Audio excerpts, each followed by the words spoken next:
దూరం అయిపోనుగా.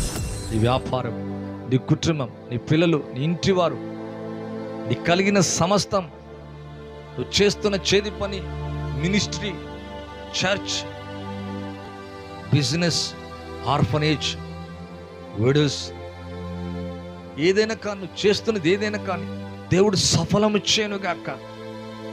అయితే నీ కడుపులో నుంచి దేవుని ఆత్మశక్తి ప్రవహించాలా.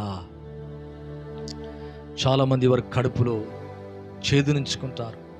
ద్వేషం, అసూయ, అదే కపటం, అదే వైరం, అదే గుణం, చెడ్డ గుణం. యేసునామములో అది తొలగిపోనుగాక.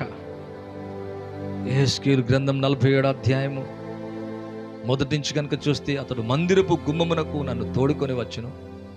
మందిరము తూర్పు ముఖముగా ఉండెను.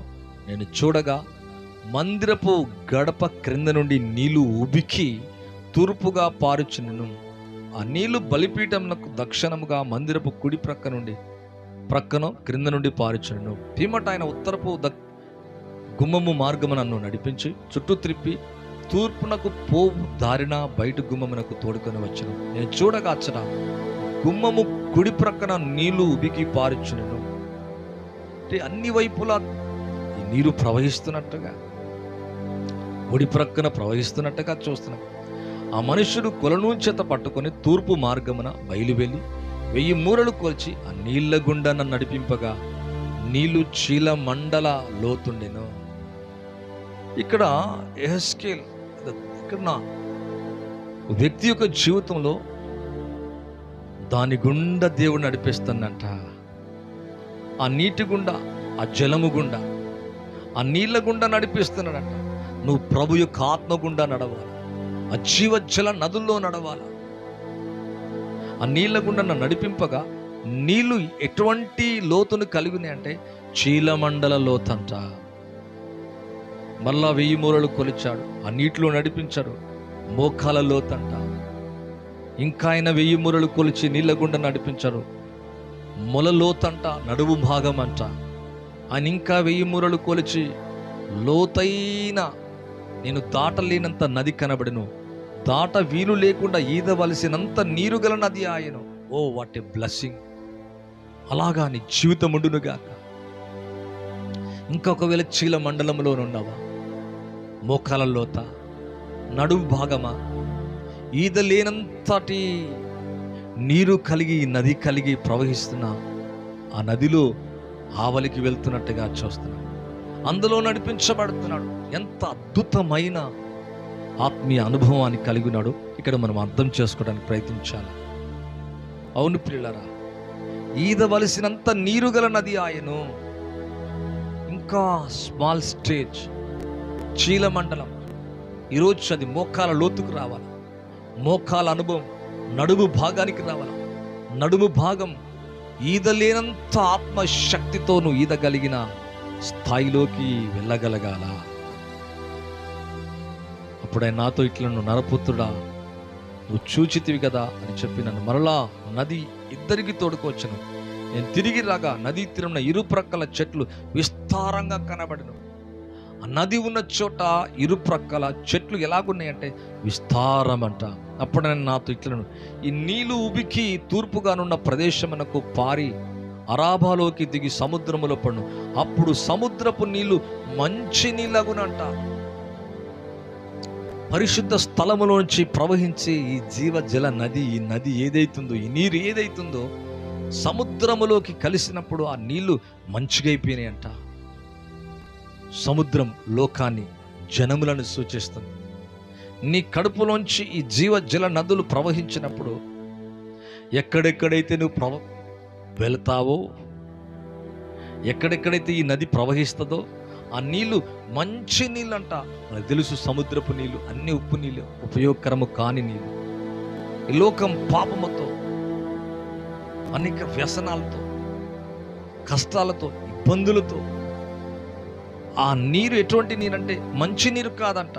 సముద్రపు నీరు ఎటువంటి నీరంటే ఉపయోగం లేదు. చాలా నీరు ఉంది కానీ ఉపయోగం లేని నీరు. ఎప్పుడైతే ఈ నీరు పరిశుద్ధ నీరు లేదా జీవజలం, లేదా దేవుని మందిరములోంచి ప్రవహించిన ఈ నీళ్లు సముద్రపు నీళ్లు అందులో కలిసినప్పుడు, అంటే ఈ నీళ్ళు అందులో సముద్రంలో పడినప్పుడు ఆ నీళ్లు సముద్రపు నీళ్లు మంచిగా మారినాయి అంట. నీ భర్త మారునుగాక, నీ కుటుంబీకులు మారునుగాక, మంచి నీళ్ళు అంట. ఇంకొకసారి ఎలీషా అనే భక్తుడున్నాడు. ఒక పట్టణంలో రమ్యమైనది ఆ పట్టణం, ఆ నీళ్లు మంచివి కాదంట. నీళ్ళంతా సారవంతం కావట్లేదు. కారణం అక్కడ బ్రతకడానికి వీలు లేనటువంటి నీళ్ళంట. ఇప్పుడు ఒక పాత్రను తెమ్మని చెప్పి కొత్త పాత్రను తెచ్చి ఉప్పు వేసి ఊట దగ్గర వేయగా ఆ నీళ్లు మంచిగానే అంట. అలాగే సముద్రములో ఈ నీరు ఎప్పుడైతే పడ్డదో ఆ నీళ్ళన్నీ మంచిగా అయిపోయినాయి అంట. ఎప్పుడైతే నీలో దేవుని ఆత్మ ప్రవాహం ప్రవహిస్తుందో ప్రజలు మంచినీరుగా మారిపోతారు. వారి జీవితాలు మారిపోతాయి, వారి మనసులు మారిపోతాయి, వారి హృదయాలు మారిపోతాయి. దేవుని ఆత్మచేత జీవజల నది ఎక్కడ ప్రవహిస్తే, నీ కడుపులోంచి ప్రవహించి సముద్రపు నీళ్లను, ఆ మంచి నీళ్ళు, ఆ జీవజల ఆ నీరు ఎప్పుడైతే తాకితే ఆ నీరు, సముద్రపు నీరు మంచిగా అయిందో, నీలో ఉన్న ఈ జీవజలము కూడా, దేవుని ఆత్మ కూడా ప్రజల్ని తాకినప్పుడు వారి జీవితాలు మంచి జీవితాలుగా మారిపోతే మంచి నీళ్ళగునంట. ఇలా చూస్తున్న మీ జీవితంలో దేవుడు బలమైన కార్యాలు చేయనుగాక. అంతేకాదని వడిగా అంట స్పీడ్గా పారు ఈ నది, వచ్చే చోటల్లా జలచరములన్నీ బ్రతుకును. ఈ నీళ్లు అక్కడికి వచ్చట వలన ఆ నీరు మంచి నీళ్ళగును గనక చేపలు బహు విస్తారమలగును. ఈ నది ఎక్కడ పారునో అక్కడ సమస్తం బ్రతుకునంట. ఈ నది ఎక్కడ పారునో, యేసు ఎక్కడికి వెళ్ళినా ప్రజలు బాగయ్యారు. కుష్ఠరోగులు, రక్తస్రావం, గుడ్డివారు, మూగవారు, చెవిటివారు. ఈ నది ఏ నది? ప్రభైన క్రీస్తనే నది, జీవజల నది ఆయనే. నువ్వు ఆయన ఎరిగి ఉంటే, ఆయన అడుగుదు, ఆయన నీకేమిస్తాడు తెలుసా? జీవజలం ఇస్తాడు. యేసుప్రభు అన్నమాట సమరే స్త్రీతో. అవును, ఈ నది ఎక్కడ పారునో, ఈ నది ఎక్కడెక్కడ పారుతుందో, యేసయ్య ఎక్కడెక్కడ ప్రవహిస్తాడో పారుతాడో, దేవుని ఆత్మ ఎక్కడ ప్రవహిస్తుందో, ఈ నది ఎక్కడ పారునో అక్కడ సమస్తమును బ్రతుకునంట. చనిపోయిన వారు లేపబడ్డారు, పాపములు ఉన్నవారు విడిపింపబడ్డారు, రోగులు బాగయ్యారు, బాధలో ఉన్నవారు విడుదల పొందారు, దయ్యాల చేత బాధింపబడ్డవారు. నది ఎక్కడ పారునో నీలో నుండి నది ప్రవహించునుగాక. నీలో నుండి నది ఇండియా దేశంలో పారునుగాక, ప్రవహించునుగాక, వడిగా ప్రవహించునుగాక. I prophesy in the name of Jesus. నువ్వు ఎక్కడికి వెళ్తే అక్కడ సమస్త జనులు బ్రతుకునుగాక. ఈ నది ఎక్కడ పారునో నీలో నుండి, నీ నోటిలో నుండి, నీ చేతిలో నుండి. అందుకే దేవునికి వాక్యం అంటుంది, పౌలు గారు కానీ, అపోస్తలుని పేతురు కానీ, వస్త్రాలు వారి నీడ ముట్టుకున్నప్పుడు, వారి వస్త్రాలు తాకినప్పుడు జన సమూహాలు బాగైపోయారట. పక్షవాయువు బాగైపోయింది, చనిపోయిన వారు లేపబడ్డారు, దెయ్యాలు వెళ్ళిపోతున్నాయి. ఆ నది వారితో కూడా వెళ్ళింది. ఆ నది వారి కడుపులోంచి జీవజల నది ప్రవహించింది. ఈ నది ఎక్కడ పారునో అక్కడ సమస్తం బ్రతుకునంట. సమస్తం, ఒక్కటి కాదట, సమస్తము బ్రతుకునంట. ఎంత అద్భుతం, అర్థం చేసుకోవాలి. ఇక నుంచి ఆ నది నీలో నుంచి ప్రవహించునుగాక. నీ ఇంటివారు, నీ కుటుంబీకులు, నీ బంధువులు, నీ తోటివారు, దేశ ప్రజలు, బాధలో ఉన్నవారు, వేదనలో ఉన్నవారు, ఎక్కడ పారును అక్కడ సమస్తం బ్రతుకునంట. నువ్వు ఒక్కదానివి నింపబడితే నీ ఇంటి వారంతా బ్రతుకుతారు, నీ ఇంటి వారంతా రక్షణ పొందుతారు, నీ ఇంటి వారంతా స్వస్థపరచబడతారు. సమస్తమును బ్రతుకునంట. ప్రతి వ్యాధి వెళ్ళిపోతుంది, ప్రతి బలహీనత వెళ్ళిపోతుంది, ప్రతి కిడ్నీ సమస్య హీలవునిగాక. తలలో నొప్పి, కడుపులో సమస్య, గడ్డలు కరిగిపోనుగాక, దురాత్మలు వెళ్ళిపోనుగాక. నది ఎక్కడ పారునో అక్కడ దేవుని యొక్క వాక్యం అంటది సమస్తమును బ్రతుకును. Oh what a blessing! అటువంటి దీవెన నీకు ఇవ్వబోతున్నాడు. నీలో నుంచి, నీ కడుపులో నుంచి, నీ నోటి గుండా వడిగా దేవుని నీళ్లు ఉబికి పారి ప్రవహించునుగాక. దేశాన్ని తాకునుగాక, లోకాన్ని, దాహములు ఉన్న ప్రజల్ని నింపునుగాక, బలమైన కార్యాలు చేయనుగాక. అంతేకాదు, మరియు దాని యొద్ద ఎన్గేది పట్టణం మొదలుకొని ఏనేల్గాయిము పట్టణం వరకు చేపలు పట్టువారు దాని ప్రక్కల నిలిచి వలలు వేయుదురు. మహాసముద్రంలో సకల జాతి చేపలు దాని యందు విస్తారముగా నుండునంట. అయితే ఆ సముద్రపు బురద స్థలములను, ఊబి స్థలములను ఉప్పుగలవై ఉండి బాగు కాక ఉండును. అంటే ఎక్కడైతే ఈ నది నీళ్లు సముద్రంలో ఇంకా ఏ భాగాలు తాకబడలేదో, కలవలేదో అవి బురద స్థలాలంట. కొందరి జీవితం అలాగే ఉంది. ఆత్మచేత నింపబడిన వాక్యాలు వినరండి. ఆ సముద్ర బురద స్థలములు, ఊబి స్థలములు ఉప్పుగలవేండి బాగు కాక ఉన్నాయంట. ఎక్కడ దేవుని ఆత్మచేత తాకబడకుండా ఉంటారో వారి జీవితాలు బురద స్థలంగా, ఊబి స్థలంగా, ఉప్పుగలవై నిరుపయోగంగా బాగు కాక ఉంటాయంట. బాగుపడాలంటే, మంచినీళ్ళు కావాలంటే, ఊబి స్థలాలు, బురద స్థలాలు మంచి స్థలాలుగా మారాలంటే, మన జీవితం మారాలంటే, అవును, ఈ జీవజలం చేత తాకబడాల. నదీ తీరమున ఇరుప్రక్కల ఆహారమిచ్చు సకల జాతి వృక్షములు పెరుగును. వాటి ఆకులు ఆ నది తీరాన ఇరువైపుల ఆహారమిచ్చు సకల జాతి వృక్షాలు పెరుగుతాయంట. వాటి ఆకులు వాడిపోవంట, వాటి కాయలు ఎప్పటికీ రాలవు. ఈ నది నీరు పరిశుద్ధ స్థలము నుండి పారుచున్నది గనక ఆ చెట్లు నెలకు కాయను, వాటి పండ్లు ఆహారమునకు, వాటి ఆకులు ఔషధమునకు వినియోగించును. అర్థమవుతుందండి? ఎంత మంచి మాట. నది తీరమున యేసు నీలో ఉంటే, ఈ నది తీరన ఇరు ప్రక్కల ఆహారమిచ్చు సకల జాతి వృక్షములు పెరుగుతాయంట.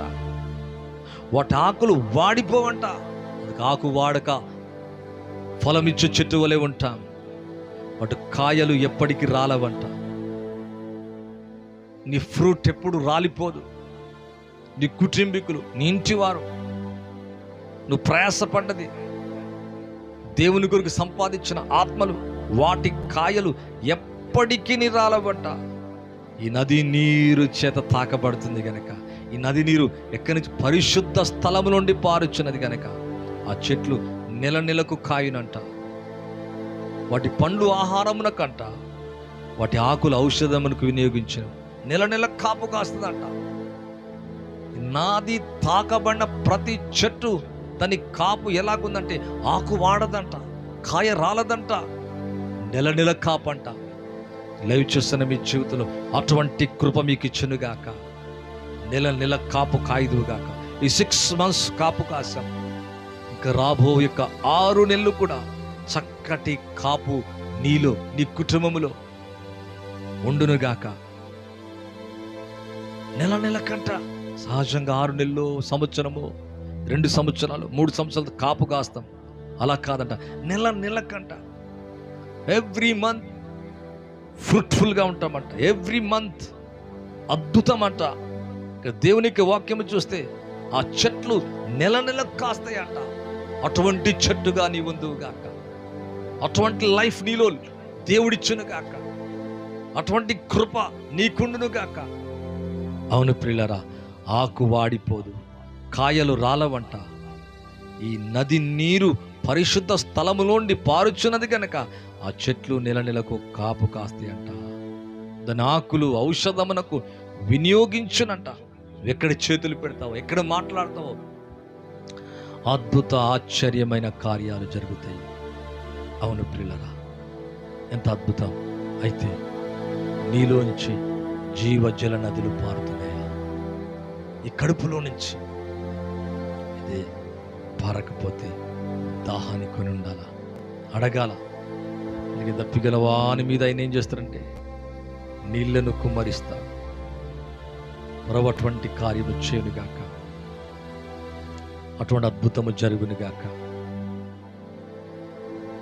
యెషయా గ్రంథంలో ఒక మాట ఉంది పిల్లరా, దేవునికి వాక్యములు కనుక చూసినట్లయితే,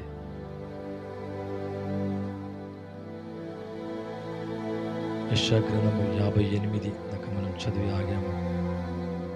58th చాప్టర్ 11th వర్డ్స్. యెహోవా నిన్ను నిత్యము నడిపించు, క్షామకాలమున ఆయన నిన్ను తృప్తిపరిచి నీ ఎముకలను బలపరచును. నువ్వు నీరు కట్టిన తోట వలె ఎప్పుడు కూర్చుండు నీటి ఊట వలె ఉండదు. నీ ఆత్మ చేత నువ్వు నడిపించబడ, జీవజలము చేత, జీవజల నదులు పారాలని కడుపులో నుంచి. యెహోవా నిన్ను ఆత్మ ద్వారా నిత్యము నడిపించును, క్షామకాలమున నిన్ను తృప్తిపరచును.